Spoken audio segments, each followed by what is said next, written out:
এখন তো visiting hours নয়, তবু তুমি এখানে এলে কি করে? রমা দিদি, এই দেখুন বিজয়বাবুর ঘরে এই মেয়েটি ঢুকে পড়েছিল। ঠিক আছে। রাধা তুমি?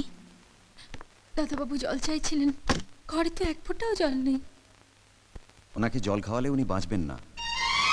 সে কি? কি হয়েছে দাদাবাবুর? ওর দুটো কিডনি নষ্ট হয়ে গেছে। কিডনি কি?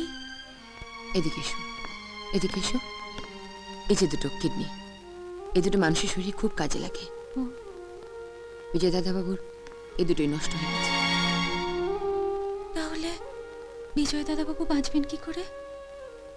আরেকজন যদি তার দুটো কিডনি থেকে ওকে একটা উপহার দেয় তাহলে ও বেঁচে যাবে। আমি কিডনি দেব? পাগলামি করো না রাধা, বাড়ি যাও। রাধা, 1 মিনিট।